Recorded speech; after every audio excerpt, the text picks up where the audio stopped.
think that the opportunity, I want to say, is somewhat endless in the sense that every single day we see new retailers adding the technology and adding functionality when it comes to retail media and monetizing their own sites. And so really brands need to constantly be thinking about what is that next area to start testing and learning, to start learning about what are the options being presented on those retail media networks. And I think as agencies, we really try and support brands in that forward thinking. And that's where we do our best work. So tell us about investment in e-commerce from the brand's perspective. I mean, they've always been involved with merchandising dollars. It's been a big part. Yes. How about media spend as part of commerce and media strategy as part of commerce? Well, I think you can go back to the traditional days where trade spend was basically everything, and where you were on the shelf and your shopper marketing in store was everything. And I would say that evolved probably around 2013 or 2014 when Amazon really pushed with their Amazon Ads capability, specifically the paid search piece of it. And from there, the expansion of the capabilities have grown not only on Amazon, but in the same way that you saw many retailers trying to copy Amazon with their traditional retail offerings, so their marketplaces and the items that they sold, you saw them starting to copy Amazon when it came to the retail media. But now that's taken on a whole new life. As Amazon continues to innovate and offer new ad unit services, all these different retailers have figured out that monetization is key for a couple of reasons. One, it helps them create a more sustainable P&L. So when you think about the future of their business and the way that they're selling their products online with that sort of race to the bottom mentality with a lot of the different marketplaces, I think retail media can help them shore up the P&L a little bit. But at the same time, it allows them to generate further insights and data learnings to be able to give back to their brand as much as they're willing to do that. So there's an interplay and there's a balance between some of those two.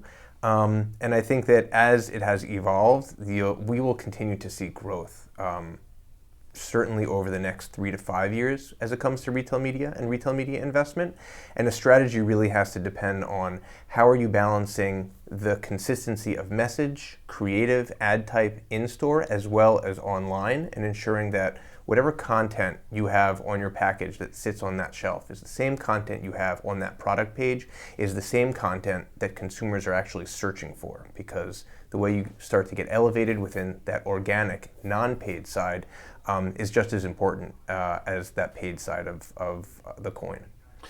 Zach, tell us about the opportunities for smaller retailers to sort of play in this game and how the playing field may be leveled and how tech providers are helping make that possible.